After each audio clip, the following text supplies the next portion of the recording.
மதிப்புள்ள ஒரு பொருளாதார நாடாக மாற்றி காட்டுவேன் என்று முழங்கினார். அந்த முழக்கம் என்னாச்சு? இன்னைக்கு அது நிறைவேற்றப்பட்டதா?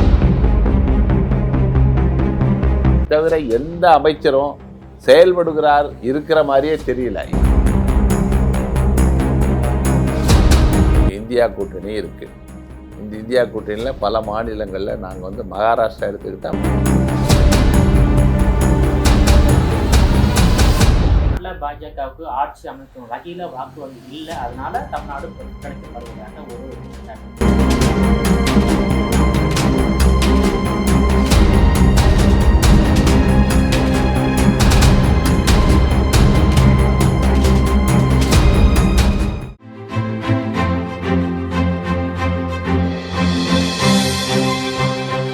ஜெம் டிவி அரசியல் ஆடுகள பகுதியில் நடைபெற உள்ள நாடாளுமன்ற தேர்தலில் காங்கிரஸ் தலைமையிலான இந்தியா கூட்டணிக்கான வெற்றி வாய்ப்பு குறித்து அக்கட்சியின் தமிழக காங்கிரஸ் கமிட்டி மாநில துணைத் தலைவர் கோபண்ணா அவர்கள் நம்முடன் இணைந்துள்ளார். அவரிடம் இது குறித்து விரிவாக பேசலாம்.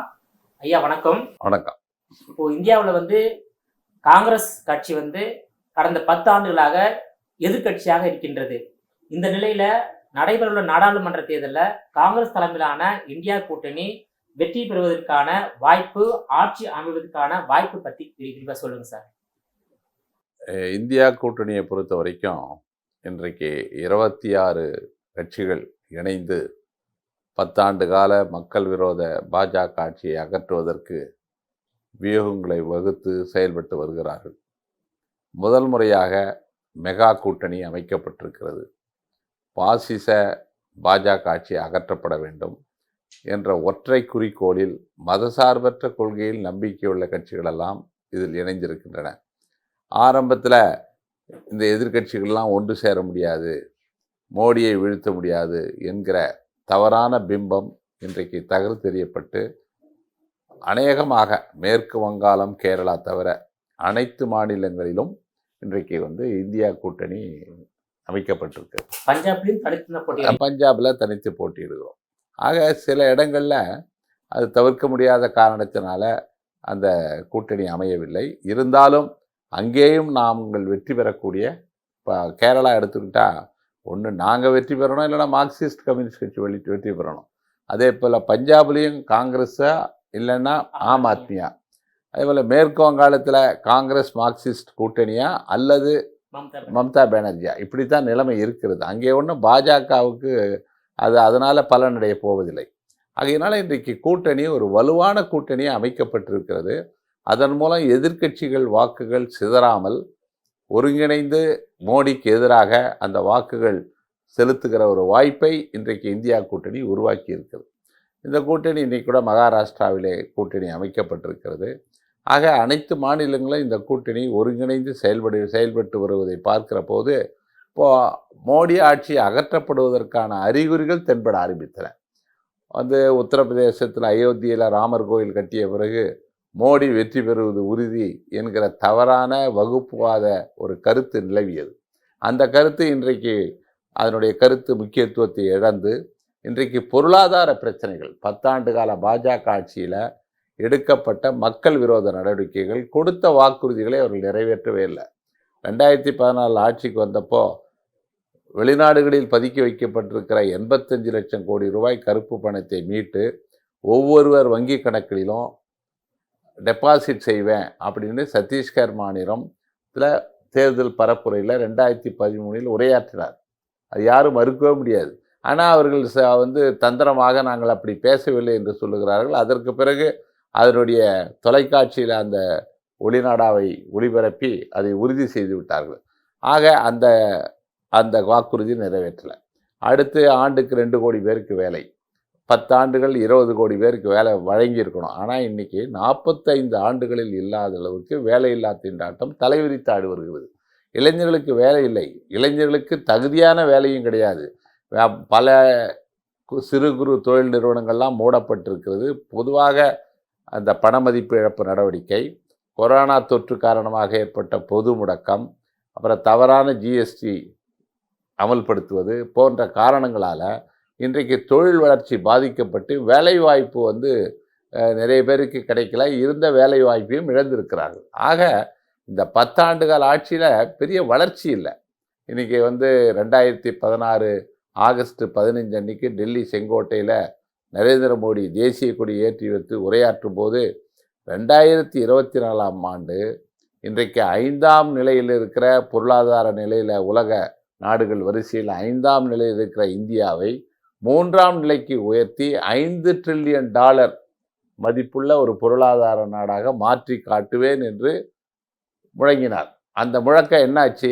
இன்றைக்கி அது நிறைவேற்றப்பட்டதா? 2024 தேர்தல் வந்துடுது. இன்றைக்கி மொத்த உள்நாட்டு உற்பத்தி இன்றைக்கி பார்த்தீங்கன்னா 173 லட்சம் கோடி ரூபா தான். ஆனால் அவர் சொன்ன $5 டிரில்லியன் என்பது 390 லட்சம் கோடி ரூபாய் மதிப்புள்ள மொத்த உள்நாட்டு உற்பத்தியை செய்தால் தான் அந்த இலக்கை அடைய முடியும். உடனே என்ன பண்ணிட்டார்னா, அந்த இலக்கை 2024லேருந்து 2026-27க்கு மாற்றி வச்சுட்டார்.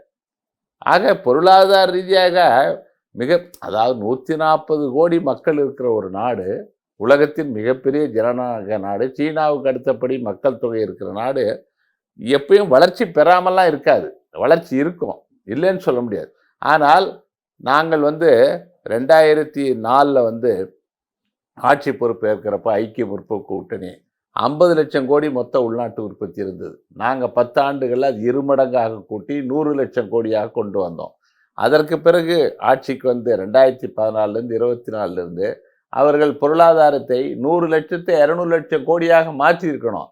ஆனால் அது 2 மடங்காக கூட்டுவதற்கு மாறாக 173 லட்சம் கோடி தான் பண்ணியிருக்காங்க. ஆக நாங்கள் சாதித்த ஐக்கிய முற்போக்கு கூட்டணி சாதித்த அந்த 2 மடங்கு வளர்ச்சியை பாஜகவால் ஏற்படுத்த முடியல. இல்லை, 2014 ஆட்சிக்கு வந்தப்போ கொடுத்த வாக்குறுதிகளை நிறைவேற்றலை.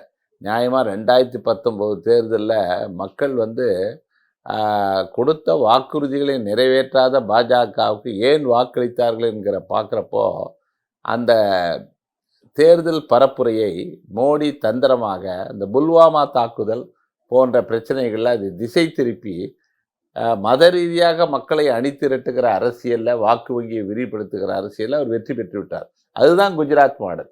குஜராத் மாடல்னா பெரும்பான்மைக்கும் சிறுபான்மைக்கும் மோதலை உருவாக்கி அதன் மூலமாக வாக்கு வங்கியை விரிவுபடுத்தி அரசியல் ஆதாயம் தேடுவது தான் மோடியின் மாடல். அது வளர்ச்சி மாடல் அல்ல, வகுப்புவாதம், மக்களை மத ரீதியாக பிளவுபடுத்துகிற அரசியல். அதன் மூலம் வாக்கு வங்கியை உறுதிப்படுத்தி அரசியல் வெற்றி பெறுவது, சிறுபான்மையினருக்கு எதிராக பெரும்பான்மையை முட்ட விடுவது, அதன் மூலம் அரசியலில் குளிர் காய்வது. இதுதான் மோடியினுடைய மாடல். இது இந்தியா மக்கள் இன்றைக்கி அதை ஏற்றுக்க மாட்டாங்க.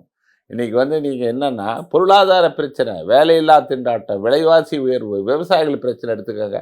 என்ன சொன்னார்? நாங்கள் ஆட்சிக்கு வந்தால் விவசாயிகள் வருமானத்தை 2 மடங்காக கூட்டுவேன். MS சுவாமிநாதன் குழு பரிந்துரையை படி குறைந்தபட்ச ஆதரவு விலை குறைப்போம். அதாவது அடக்க விலை ப்ளஸ் 50% அதில் கூடுதலாக போட்டு கொடுப்பேன்னு சொன்னாங்க. ஆனால் அதை நிறைவேற்றலை. அதற்காக விவசாயிகள் ஓராண்டுக்கு மேலாக தலைநகர் டெல்லியிலே வெயில் குளிர் எதையும் பொருட்படுத்தாமல் நெடுஞ்சாலைகளிலேயே தங்கி உண்டு உறங்கி கிட்டத்தட்ட ஓராண்டுக்கு மேலாக போராடுகிற விவசாயிகளை சந்தித்து அவர்கள் கோரிக்கையை காது கொடுத்து கேட்க மறுத்த ஒரு கல்லஞ்சக்கார பிரதமரை இந்த நாடு பெற்றிருக்கிறது. அவர்களை சந்திப்பதில் என்ன தவறு? ஓராண்டுக்கு மேலாக போராடுகிறார்கள். அவர்கள் என்ன கேட்குறாங்க? எங்கள் விளைபொருளுக்கு நியாயமான விலை கொடுங்க, குறைந்தபட்ச ஆதரவு விலை கொடுங்க. இன்றைக்கி சந்தை விலையை விட குறைந்தபட்ச விலை என்பது நிர்ணயம் செய்யாதனால குறைவான நிலைக்கு விற்கப்படுகிறது. அதனால் இப்போ அவர்களுக்கு பெரிய இழப்பு, அதனால் கடன் சுமை ஏற்படுகிறது. இந்த பிரச்சனைகள்லாம் வைத்து தான் போராடினார்கள். ஆனால் இன்றைக்கு பிரதமர் அவர்களை சந்திக்கலை. விவசாயிகள் இன்றைக்கு கடும் கோபத்தில் இருக்கிறார்கள்.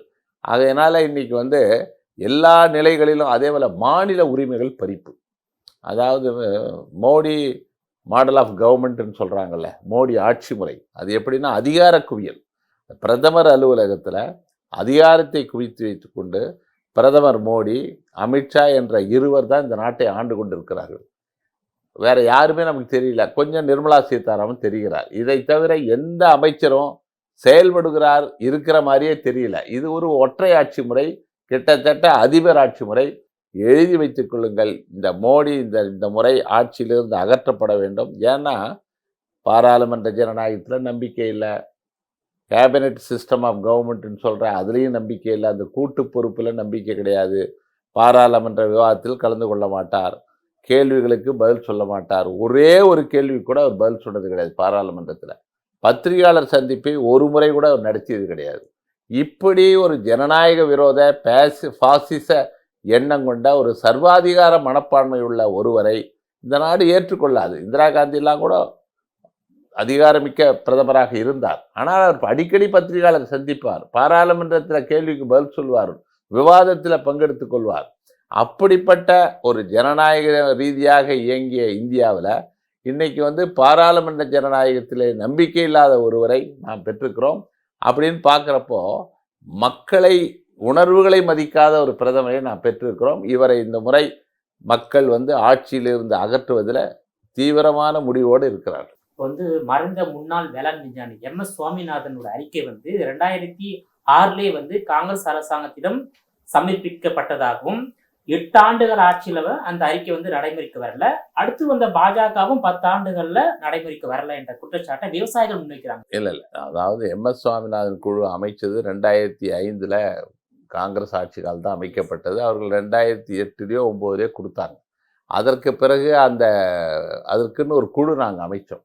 அந்த குழு அமைத்து இதை நடைமுறைப்படுத்துவது எப்படி அப்படின்னு பார்க்குறப்போ அந்த குழுவினுடைய முடிவுகள் வருகிற போது கிட்டத்தட்ட 2013 வந்துட்டோம். அதற்கு பிறகு அதை நாம் இம்ப்ளிமெண்ட் பண்ண முடியல. 2014 இவங்க வந்துட்டாங்க. இவங்க வந்த பிறகு இவர் வாக்குறுதி கொடுத்தார். நாங்கள் குழு அமைத்துமே தவிர இதை நாங்கள் நிறைவேற்றுவதில் அக்கறை காட்டினோம். ஆனால் இவர் தேர்தல் பரப்புரையில் இவர் தேர்தல் அறிக்கையில் இந்த வாக்குறுதியை கொடுத்தார். அதனால் இன்றைக்கி நாங்கள் என்ன கேட்குறோம், 10 வருஷமாக நீ கொடுத்த வாக்குறுதியை ஏன் நிறைவேற்றலைன்னு கேட்கும்போது, நீங்கள் அமைச்சிக்கல, நீங்கள் ஏன் நிறைவேற்றலைன்னா, அது அந்த தேர்தலுக்கு பிறகு இவர்கள் ஆட்சிக்கு வந்த பிறகு அந்த நிறைவேற்றுகிற பொறுப்பு இவர்களிடம் இருக்கிறது. அதை இந்த மாதிரி பேசி தட்டி கழித்திட முடியாது. நிறைவேற்றுவேன் என்று சொன்ன நீங்கள் ஏன் நிறைவேற்றவில்லை? இதுதான் இன்றைக்கு கேள்வி. அதற்கு அவர்கள் பதில் சொல்ல வேண்டும். விவசாயிகள் மோடி ஆட்சி மீது கடும் அதிருப்தியில் இருக்காங்க. விவசாயிகள் என்ன சொல்றாங்கன்னாக்கா, மோடி அரசாங்கம் விவசாயிகளுக்கு எதிராகத்தான் இருக்கின்றது.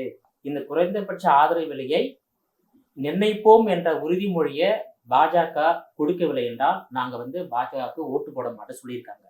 இந்த நிலையில காங்கிரஸ் அரசாங்கம் இந்தியா கூட்டணி வெற்றி பெற்று ஆட்சி அமைத்தால் அந்த MSP அது குறைந்தபட்ச ஆதரவு விலையை நடைமுறைக்கு கொண்டு வருவீங்களா?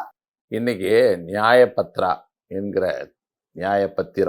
என்கிற தேர்தல் அறிக்கையை காங்கிரஸ் கட்சி வெளியிட்டிருக்கிறது. அதில் தெளிவாக குறிப்பிட்டிருக்கோம், MS சுவாமிநாதன் குழு பரிந்துரையை நாங்கள் நிறைவேற்றுவோம், குறைந்தபட்ச ஆதரவு விலைக்கு சட்ட பாதுகாப்பு கொடுப்போம், விளைபொருளுக்கு ஒழுங்குமுறை விற்பனை கூடங்களை அமைத்து அங்கே விவசாயிகள் விற்பதற்கு ஒரு சூழலை உருவாக்குவோம்னு தெளிவாக எங்கள் தேர்தல் அறிக்கையை சொல்லியிருக்கிறோம். அதனால் இன்றைக்கு விவசாயிகள் மத்தியில் காங்கிரஸ் கட்சி மீது நம்பிக்கை ஏற்பட்டுள்ளது. இந்த முறை நாங்கள் ஆட்சிக்கு நிச்சயமாக விவசாயிகளுடைய விளைபொருளுக்கு குறைந்தபட்ச ஆதரவு விலைக்கு சட்ட பாதுகாப்பு கொடுத்துட்டிங்கன்னா சந்தை விலை குறைந்தபட்ச ஆதரவு விலைக்கு கீழே போக முடியாது. ஏன்னா இப்போ சட்டப்படி அதுக்கு விலைக்கு பாதுகாப்பு இருக்குது. எதுவாக இருந்தாலும் குறைந்தபட்ச ஆதரவு விலைக்கு மேலே தான் சந்தை விலை இருக்க முடியாது, தவிர குறைவாக இருக்குது. அதனால் குறைந்தபட்ச ஆதரவு விலை ஒரு உறுதி, ஒரு கேரண்டி, இன்றைக்கு உத்தரவாதம் இன்றைக்கு வழங்கப்பட்டிருக்கிறது. விவசாயிகள் நிச்சயமாக இந்தியா கூட்டணிக்கு வாக்களிப்பார்கள். அதே போல 2014 காங்கிரஸ் 44 இடத்துல வெற்றி பெற்றுச்சு. 2019 52 இடத்துல வெற்றி பெற்றீங்க. இப்போ 2024 ஒட்டு மொத்தமா இந்தியாவில் எத்தனை இடத்துல நீங்க போட்டிருக்கீங்க, எத்தனை இடத்துல வெற்றி பெற்று ஆட்சி அமைக்க முடியும் என்ற நம்பிக்கை காங்கிரஸ் கட்சி இல்லை. இன்றைக்கு மொத்தம் 534 இடம், 543 இடம் இன்னைக்கு இந்தியா கூட்டணி இருக்கு. இந்த இந்தியா கூட்டணியில் பல மாநிலங்களில் நாங்கள் மகாராஷ்டிரா எடுத்துக்கிட்டால் 17 இடம் தான் நிற்கிறோம். ஏற்கனவே 48 இடத்துல நின்று இருக்கோம். 17 இடம் அங்கே எண்ணிக்கை குறையும். உத்தரப்பிரதேசம் அது மாதிரி நாங்கள் தனியாக நின்ற போது எங்கள் எண்ணிக்கை நாங்கள் 500 இடத்துக்கு மேலே நிற்போம். 480 இடம்லாம் நிற்போம். 1984 414 இடங்களில் நாங்கள் வெற்றி பெற்றிருக்கிறோம். இந்திரா காந்தி படுகொலை செய்யப்பட்டப்போ அப்படிலாம் அந்த மாதிரி வெற்றி பெற்ற நாங்களே 1989 ஆட்சி இழந்துட்டோம். அதனால் 303 தோற்கடிக்க முடியாதுன்னு நினைக்க முடியாது. 434 அடுத்த தேர்தலில் தோற்றுவிட்டது. அதனால் இன்றைக்கி 303 பெற்றிருக்கிற பாஜக 2024 நிச்சயம் தோற்கடிக்க முடியும். மக்கள் எதிர்த்து வாக்களிக்க ஆரம்பித்தா 5லேருந்து 8% வாக்கு வங்கி ஸ்விங்கு இந்த பக்கம் மாறிச்சுன்னா ஆட்சி அகன்று விடும், ஆட்சி விளக்கப்படும். ஆகையினால் நீங்கள் கேட்டபடி இன்றைக்கு வந்து நாங்கள் கிட்டத்தட்ட 315 320 இடங்களுக்கு மேலே நிற்கிறோம். நாங்கள் இந்த வாட்டி குறைவாக நின்னாலும் அதிக எண்ணிக்கையில் வெற்றி பெறக்கூடிய வாய்ப்பு இருக்குது. ஏன்னா இது கூட்டணி. இப்போ தமிழ்நாட்டில் நாங்கள் வந்து 9 இடம் நிற்கிறோம், 9லேயே நாங்கள் 10 இடம் நிற்கிறோம். அதனால் 10லேயே நாங்கள் வெற்றி பெறுவோம். நாங்கள் மீதி 30 இடங்கள் நாங்கள் நிற்கலைன்னாலும் எங்கள் கூட்டணி வெற்றி பெறப்போகுது. இது ஒட்டுமொத்தமாக பார்க்குற போது நாங்கள் வந்து 300 சீட்டுக்கு மேலே வெற்றி பெறக்கூடிய ஒரு சூழல் இருக்குது. இன்றைக்கி எங்கள் இந்தியா கூட்டணிக்கு தனி பெரும்பான்மையோடு ஆட்சி அமைப்பதற்கான சூழல் உருவாகி இருக்கு. ஏன்னா எல்லா மாநிலங்கள்லையும் இன்றைக்கி மாநில கட்சிகளுக்கு எதிரான கட்சி பாஜக, மாநில உணர்வுகளை மதிக்காத, மாநில அதிகாரங்களை பறிக்கிற ஒரு ஆட்சி. ஒன்று அதிகாரங்களை பறிச்சிருவாங்க, இல்லைன்னா என்ன செய்வாங்கன்னா ஆளுநர் மூலமாக எதிர்க்கட்சிகள் ஆளுகிற மாநிலத்தை சீர்குலைப்பது, அவர்கள் நடவடிக்கைகளை முடப்பது, அவர்கள் மசோதாக்களை ஒப்புதல் கொடுக்காம கிடப்பில் போடுவது, இது மாதிரியான ஒரு போக்கு வந்து பாஜக அரசு கையாண்டு வருகிறது. அதனால் இன்றைக்கி மிக தெளிவாக மாநில கட்சிகள் இந்த முறை மோடி ஆட்சி வரக்கூடாது. ஆந்திராவில் ஒய்எஸ்ஆர் காங்கிரஸ், அப்புறம் இவர் கேசிஆர் எல்லாருமே இந்த ஆட்சிக்கு எதிராக தான் இருக்கிறாங்க. அதனால் இந்த ஆட்சியை வந்து மக்கள் வந்து நிராகரிப்பதற்கு தயாராகிவிட்டார்கள். தமிழ்நாட்டை பொறுத்தவரை நேற்றைக்கு பாண்டி பிசாரில் அவருடைய சாலை பிரச்சாரத்தை, ரோட் ஷோவை பார்த்தோம். மக்கள் வந்து பெரிய அளவில் வந்து, ஏன்னா சென்னையில் நீங்கள் கோடிக்கணக்கான மக்கள், 1.5 கோடி மக்கள் இருக்கிற சென்னை மாநகரத்தில் ஒரு 7-8 பேர் அவங்க இல்லை. முதல்ல வந்து ரொம்ப புவராக தான் இருந்தது, அப்புறம் ஏதோ கூட்டம் இருந்துன்னு வச்சுக்கோங்க. ஆனால் எதிர்பார்த்த கூட்டம் வரவில்லை என்கிற ஒரு ஏமாற்றம் பாஜகவுக்கு இருக்குது. நான் இன்றைக்கி வந்து அவர் வந்து பிரச்சாரம் பண்ண வர்றார். தமிழ்நாட்டுக்கு அவர் சொல்லுகிற செய்தி என்ன, தமிழ்நாட்டு மக்களுக்கு அவர் என்ன செஞ்சார்ன்றதை இப்போ சொல்கிறாரு. ஆனால் இந்த தமிழ்நாட்டு மக்களில் எங்கேயா போய் யாருக்கிட்டையா போய் விசாரிச்சிங்கன்னா மோடி ஆட்சியில் நீங்கள் என்ன பயனடைஞ்சிருக்கலாம், என்ன பெரிய பயனடைஞ்சன்னு சொல்ல முடியாது. இன்றைக்கி வந்து தமிழ்நாட்டை பொறுத்தவரை நிதி பகிர்வில் நாம் ரூபா கொடுத்தா 29 பைசா தான் கொடுக்குறாங்க. அதே நேரத்தில் உத்தரப்பிரதேசத்துக்கு ₹2.73 கொடுக்குறாங்க. ரூபாய்க்கு ₹2.73 கொடுக்குறாங்க. நமக்கு அதுதான் சொல்கிறேன் நான். அதான் தென் மாநிலங்களெல்லாம் சேர்த்திங்கன்னா, நான் ஒரு கணக்கு போட்டால் உத்தரப்பிரதேசம் 25 கோடி, தென் மாநிலங்கள்லாம் சேர்ந்தால் 20 கோடி மக்கள் இருக்காங்க. அந்த 25 கோடி மக்களுக்கு ₹100 கொடுத்தா இந்த 20 கோடி மக்கள் இருக்க தென் மாநிலத்துக்கு ₹88 தான் கொடுக்குறாங்க. கிட்டத்தட்ட ₹12 குறைவாக தான் கொடுக்குறாங்க. ஆக பாரபட்சம் இருக்குது. உத்தரப்பிரதேசம், குஜராத்து, மத்திய பிரதேஷ், ராஜஸ்தான் போன்ற வட மாநிலங்களுக்கு கொடுக்கப்படுகிற தொகைக்கும் தென் மாநிலங்கள் ஏதோ ஒரு வகையில் புறக்கணிக்கப்படுகிறது. அது வந்து அரசியல் ரீதியான அந்த அவர்களுக்கு ஆதரவு இல்லை என்கிற காரணத்தினாலே நிதி ஒதுக்கல். இப்போ சென்னை, தூத்துக்குடி, திருநெல்வேலி, கன்னியாகுமரியெல்லாம் கடுமையான கனமழையில் வெள்ள பாதிப்பு. இது 8 மாவட்டம். இதற்காக வந்து நிர்மலா சீதாராமன் வந்து பார்த்தாங்க, மத்திய குழு வந்து பார்த்தாங்க, டிஆர் பாலு தலைமையில் அனைத்து கட்சி குழு அமித்ஷாவை போய் பார்த்தாங்க. இந்த மத்திய குழுவினுடைய அறிக்கை வந்த பிறகு நாங்கள் வந்து நிதி கொடுக்குறோம், இந்த ஜனவரி 21ஆம் தேதிக்குள்ளே கொடுக்குறோன்னு 14ஆம் தேதி அவர் சொல்கிறார் ஜனவரி. ஆனால் ஜனவரி 21 போய் இன்றைக்கி தேர்தலும் வந்து விட்டது. இது வரைக்கும் 37,000 கோடி கேட்டோம். கேட்டதை கொடுக்கவே இல்லை அவங்க. ஒரு பைசா கூட, ஒரு சல்லி காசு கூட கொடுக்கல.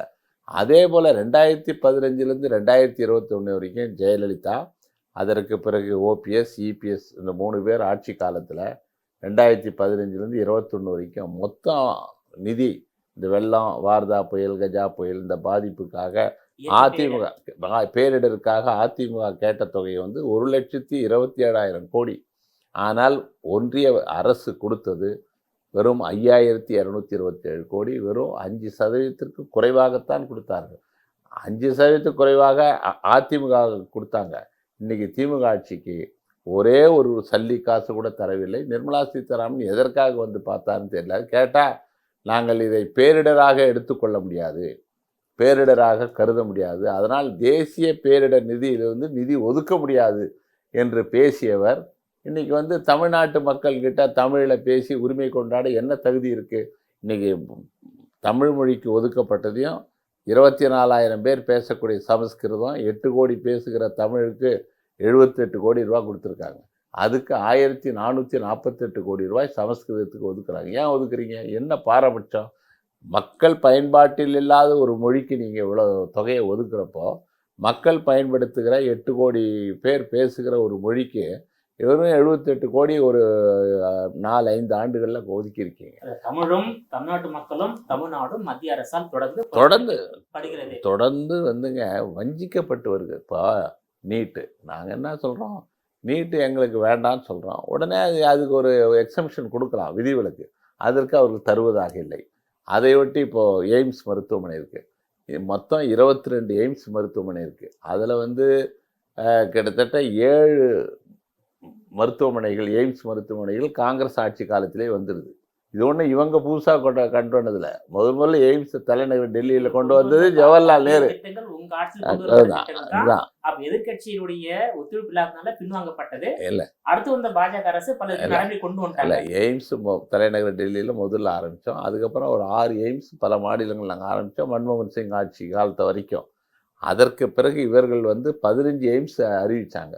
15 எய்ம்ஸில் 14 எய்ம்ஸ் கிட்டத்தட்ட மத்திய அரசு, ஒன்றிய அரசு, பாஜக அரசு நிதி ஒதுக்கி பெரும்பாலும் திறக்கப்பட்டு நடைமுறையில் இருக்குது. ஆனால் இங்கே இதில் மதுரைக்கு அருகில் எய்ம்ஸ் மருத்துவமனைக்கு ஜப்பான் நாட்டு ஜெக்கா என்கிற ஒரு நிதி நிறுவனத்தோடு நீங்கள் கடன் வாங்கி கொள்ளுங்கள் என்று ஒரு ஒப்பந்தம் போட வச்சுட்டு அந்த நிறுவனம் கடன் கொடுக்க தயாராக இல்லை.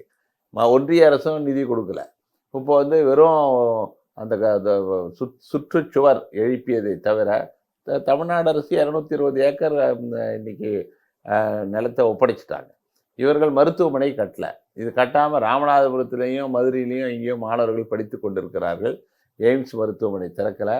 அங்கே அடிக்கல் நாட்டப்பட்ட செங்கல்லையும் உதயநிதி எங்கே பார்த்தாலும் எடுத்துக்கிட்டு போய் அதை காட்டிக்கிட்டு இருக்காரு.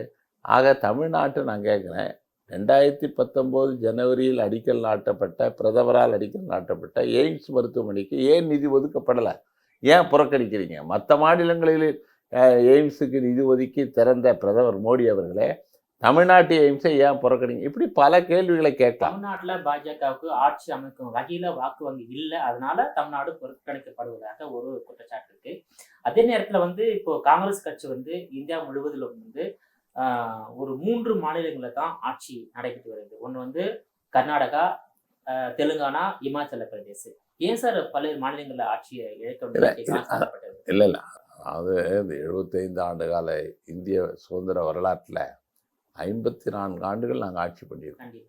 தொடர்ந்து ஜவஹர்லால் நேரு 17 வருஷம், அதுக்கு பிறகு லால் பகதூர் சாஸ்திரி, அதுக்கப்புறம் இந்திரா காந்தி 15 வருஷம் இருந்தாங்க, அதுக்கு பிறகு நரசிம்மராவ், மன்மோகன் சிங், இப்படி தொடர்ந்து நாங்கள் 55 வருஷம் ஆட்சி பண்ணிட்டோம். இன்றைக்கி 75 வருஷத்தில் 55ன்னா மீதி 20 ஆண்டுகள் தான் நாங்கள் ஆளலை.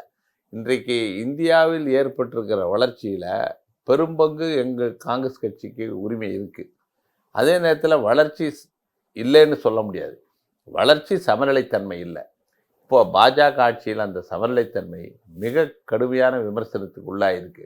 இப்போ அதாவது சொத்து குவிப்பு, கார்ப்பரேட்டுகள் சொத்து குவிப்பு வந்து பாஜக காணாத சொத்து குவிப்பு இருப்பதாக உலக பொருளாதார வல்லுநர்களை ஆக்ஸ்ஃபாம், இந்த இண்டன்பர்க் போன்ற பல நிறுவனங்கள் இன்றைக்கு அறிக்கைகளாக கொடுத்துருக்காங்க. அவங்க என்ன சொல்கிறாங்க, கிட்டத்தட்ட ஒரு 10% கோட்டீஸ்வரர்களிடம் 77% சொத்து குவிக்கப்பட்டிருக்கு. மீதி இருக்கிறவங்களுக்கு வந்து கிட்டத்தட்ட ஒரு 40-50% மக்களுக்கு 1% சொத்து கூட சேரலை. ஆக சொத்து குவிப்பு என்பது குறிப்பிட்ட கோட்டீஸ்வரர் கையில் இருக்குது. இன்றைக்கி அதானி எடுத்துக்கிட்டிங்கன்னா 2014 அவர் இருந்த 169வது இடம் உலக கோட்டீஸ்வரர் வரிசையில். இன்றைக்கி 13வது இடத்துக்கு உயர்ந்திருக்கிறார். ஏசியாவிலேயே பெரிய கோட்டீஸ்வரர் ஆகியிருக்கார். ஆக மோடியினுடைய தயவில் அதானி, அம்பானி வளர்ந்தார்களே தவிர ஏழை எளிய மக்கள் வளரவில்லை. அதனால் கார்ப்பரேட்டுகளினுடைய ஆதரவு இருக்கிற காரணத்தினாலே இன்றைக்கி தேர்தல் பத்திர நன்கொடையில், மொத்த நன்கொடையில் கிட்டத்தட்ட 55-60%, 6200, 7000 பலவிதமான கணக்கு வருகிறது. கிட்டத்தட்ட 8000 கோடி இன்றைக்கி வந்து பாஜக நிதி குவித்திருக்கிறது. இன்றைக்கி தேர்தல் களம் சமநிலைத்தன்மை இல்லை, லெவல் பிளேயிங் ஃபீல்டு இல்லை.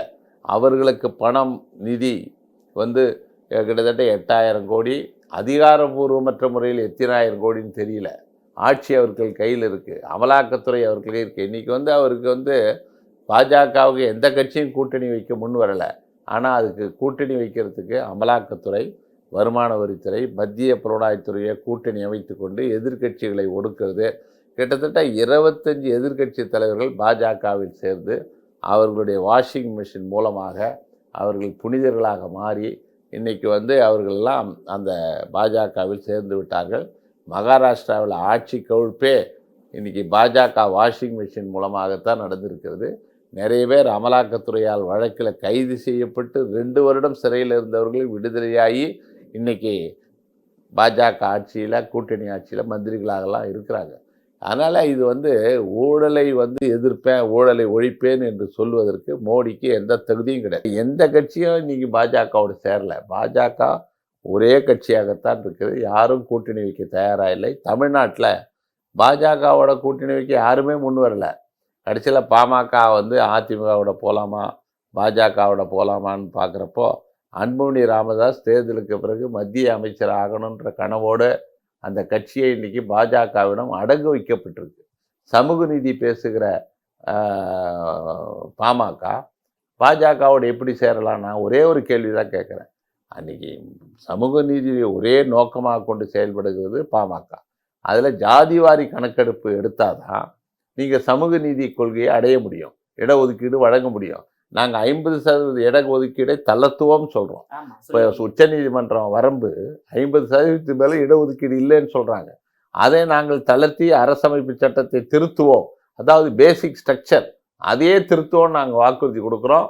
ஜாதிவாரி கணக்கெடுப்பு நடத்துவோம்னு சொல்கிறோம். இந்த கோரிக்கைகளை வந்து பாமக பாஜகவிடம் வலியுறுத்துமா? வலியுறுத்தாது. அப்படி வலியுறுத்தவில்லை என்றால் சமூக நீதியை பற்றி பேசுவதற்கு பாமக தலைவர் ராமதாஸுக்கோ அன்புமணி ராமதாஸுக்கோ எந்த உரிமையும் தகுதியும் கிடையாது. ஏன்னா சமூக நீதிக்கு எதிரான பாஜகவோடு அவர்கள் கூட்டு சேர்ந்திருக்கிறார்கள். இதை தமிழ்நாட்டு மக்கள் பார்ப்பார்கள். தமிழ்நாட்டில் இருக்கிற பின்தங்கிய மக்கள், ஒடுக்கப்பட்ட மக்கள், சிறுபான்மை மக்கள் யாருமே பாஜக ஏற்றுக்கொள்ள மாட்டார்கள், நிராகரிப்பார்கள். மீண்டும் தமிழ்நாட்டில் திமுக தலைமையிலே இருக்கிற மதசார்பற்ற முற்போக்கு கூட்டணி மிகப்பெரிய வெற்றி பெறும். கடந்த முறை 39, இந்த முறை 40 நாங்கள் வெற்றி பெறுவோம். இந்த முறை திராவிட முன்னேற்ற கழக தலைவர் மு.க. ஸ்டாலின் அவருடைய பரப்புரை என்பது மிகப்பெரிய வெற்றி. எங்கு சென்றாலும் 2 பாராளுமன்ற தொகுதிகளுக்கு ஒரு நாள் என்கிற முறையில் அவருடைய தேர்தல் வந்து அவருடைய கூட்டங்கள் மிக அருமையாக கட்டமைக்கப்பட்டு 1 மணி நேரம் அருமையாக பேசுகிறார். 2 வேட்பாளர்களை அறிமுகப்படுத்துகிறார். கருத்துக்களை நாள்தோறும் வெளிப்படுத்துகிறார். கருத்து மோதலை நடத்துகிறார். இன்றைக்கு பாஜகவை இந்தியாவிலேயே அரசியல் பேராண்மையோடு துணிச்சலோடு எதிர்க்கிற ஒரு முதலமைச்சராக இன்றைக்கி மு.க. ஸ்டாலின் அவர்கள் இருக்கிறார். நாளைக்கு இந்த தமிழ்நாட்டிலிருந்து 40 புதுச்சேரியோடு சேர்ந்து 40 மக்களவை உறுப்பினர்களோட இன்றைக்கு திராவிட முன்னேற்ற கழக தலைவர் மு.க. ஸ்டாலின் அவர்கள் தலைமையிலே இந்தியா கூட்டணி இன்றைக்கு பாராளுமன்ற மைய மண்டபத்திலே நாங்கள் செல்லுகிற ஒரு அரிய காட்சி, அற்புதமான காட்சியை இந்த நாடு பார்க்க போகிறது. சரி, ஓகே சார். நடைபெறவுள்ள நாடாளுமன்ற தேர்தலில் காங்கிரஸ் தலைமையிலான இந்தியா கூட்டணி வெற்றி பெற்றால் யார் பிரதமராக வருவார்கள்? ராகுல் காந்தி வர வாய்ப்பு இருக்கா? இல்லை, அதாவது இந்த நாட்டினுடைய பிரதமராக வருவதற்கு ராகுல் காந்திக்கு எல்லா தகுதியும் இருக்கிறது. ஆனால் எங்களை பொறுத்தவரை இந்த தேர்தல் முடிந்து இந்தியா கூட்டணி வெற்றி பெற்று இந்தியா கூட்டணி சார்பாக வெற்றி பெறுகிற கட்சிகளோடு கலந்து பேசி யார் பிரதமராக வர வேண்டும், யார் பிரதமராக வருவது இந்த நாட்டுக்கு நல்லதுன்னு அவர்களெல்லாம் கலந்து பேசி, என்னன்னா ஒரு தன்னிச்சையான முடிவு ஒரு கட்சி எடுக்க முடியாது. இன்றைக்கி 26 கட்சி இருக்குது. 26 கட்சியும் சேர்ந்து தான் மோடியை வீழ்த்த போகிறோம். இல்லை, தனிப்பட்ட விருப்பம், காங்கிரஸின் விருப்பம் வந்து இந்த நாட்டின் பிரதமராக ராகுல் காந்தி வர வேண்டும் என்பதுதான் ஒவ்வொரு காங்கிரஸ் கட்சியினுடைய விருப்பம், எதிர்பார்ப்பு. ஆனால் பிறகு யாரும் வரல. 89 நம்ம ராஜீவ்காந்தியோட முடிஞ்சது. 1989க்கு பிறகு அவர் பதவி விட்டு விலகு பிறகு ராஜீவ்காந்திக்கு பின்னால் வந்து சோனியா காந்தி, ராகுல் காந்தி யாரும் நேரு பாரம்பரியத்தை சேர்ந்தவர்கள் எந்த அரசு பதவிகளுக்கும் வந்ததில்லை. ஆனால் இன்றைக்கி எங்களுடைய விருப்பம் ராகுல் காந்தி தான் பிரதமராக வர வேண்டும் என்பது நாளைக்கு இந்தியா கூட்டணி கட்சிகள் 26 கட்சிகளும் என்ன முடிவெடுக்கிறார்களோ அந்த முடிவை எடுப்பதில் ராகுல் காந்தியும் பங்கு வகிப்பார். ராகுல் காந்தி உள்ளிட்ட தலைவர்கள் ஒரு நல்ல முடிவெடுத்து ஒரு நல்ல பிரதமரை இந்த நாட்டில் தேர்வு செய்து, எப்படி நாம் கடந்த காலத்தில் ஒரு நல்ல மக்கள் பயன் தருகிற ஒரு நல்லாட்சி அமைத்தோமோ அதே போல் இந்தியா கூட்டணி 140 கோடி மக்களையும் உள்ளடக்கிய ஜாதி மதம் பேதம் இல்லாத ஒரு மதசார்பற்ற ஜனநாயக ஆட்சியை நாங்கள் அமைப்போம். அதான் தேர்தலுக்கு முன்பாக ராகுல் காந்தி பிரதமர் வேட்பாளராக அறிவித்திருந்தால் இன்னும் இந்தியா கூட்டணிக்கு வலு சேர்த்திருக்கும் என்ற ஒரு பேச்சு மக்கள் இல்லை, எங்களுடைய இலக்கை நாங்கள் மாற்றிக்கொள்ள விரும்பவில்லை. எங்களுடைய இலக்கு, அதாவது தலைவர் ராகுல் காந்தியுடைய ஒரே இலக்கு, அவர் 2 முறை இந்திய ஒற்றுமை பயணத்தை மேற்கொண்டதனுடைய ஒரே நோக்கம் பாஜக ஆட்சி அகற்றப்படணும். சர்வாதிகாரி மோடி மீண்டும் பிரதமராக வரக்கூடாது என்பதுதான் எங்கள் இலக்கே தவிர யார் பிரதமராக வர வேண்டும் என்பதை தேர்தலுக்கு பிறகு முடிவு செய்யலாம் என்றுதான் சமீபத்தில் ராகுல் காந்தி அவர்களும் கூறியிருக்கிறார். அது ஒரு ஸ்ட்ராட்டஜி. அந்த ஸ்ட்ராட்டஜி படி தேர்தலுக்கு பிறகு அதற்கு முடிவு காணப்படும். இப்போ நாடாளுமன்ற தேர்தலோடு 4 மாநிலங்களுக்கு சட்டப்பேரவை தேர்தல் நடைபெறுகிறது. அது அருணாச்சல பிரதேசம், சிக்கிம், ஆந்திர பிரதேசம், ஒடிசா. இந்த 4 மாநிலங்கள்ல எந்த மாநிலத்திலும் காங்கிரஸ் கட்சி ஆட்சி இல்லை. ஒரு இடத்துல பாஜக, மற்ற 3 இடங்கள் அந்த மாநில கட்சியுடைய ஆட்சி நடைபெறுகிறது. இந்த 4 மாநிலங்கள்ல காங்கிரஸ் கட்சி வெற்றி பெறுவதற்கான வாய்ப்பு இருக்கா சார்? இல்லை, பொதுவாக நீங்கள் இப்போ ஆந்திராவில் புதிய தலைமை வந்த பிறகு ஷர்மிளா அவர்கள் பொறுப்பேற்ற பிறகு மிக துடிப்போடு அவர் செயல்பட்டு கொண்டிருக்கிறார். நிச்சயமாக நாங்கள் எங்கள் செல்வாக்கு பலம் ஆந்திராவிலே கூடுகிற வாய்ப்பு இன்னைக்கு ஏற்பட்டிருக்கு. அங்கே ஜெகன்மோகன் ஆட்சிக்கு எதிராக ஷர்மிளா தலைமையில் காங்கிரஸ் கட்சி போராடி கொண்டிருக்கிறது, வேட்பாளர்கள் அறிவித்திருக்கிறது. நாங்கள் எதிர்பார்த்ததை விட அங்கே எங்களுக்கு வெற்றி வாய்ப்பு அதிகமாகவே இருக்குது. மற்ற 3 மாநிலங்கள்ல சார், மற்ற 3 மாநிலங்கள்லாம் மாநில பிரச்சனைகள், மாநில கட்சிகள்லாம் இருக்குது. ஒரு பெரிய அளவில் அதை பற்றி என்னால் கண்டிப்பாக கூற முடியாது. பொதுவாக இந்த தேர்தலை பொறுத்தவரை மக்களவை தேர்தல் தான் எங்களுடைய நோக்கம், இலக்காக இருக்கிறது. நிச்சயம் மோடி ஆட்சி அகற்றப்படுவது உறுதி. உங்களுடைய விரிவான தகவலுக்கு ரொம்ப நன்றி சார். நேயர்களே, மீண்டும் இது போன்ற மற்றொரு அரசியல் ஆடுகளத்தில் மற்றொரு ஆளுமையுடன் சந்திக்கும் வரை உங்களிடமிருந்து விடைபெறுவது நான் உங்கள் விஜயபாலன்.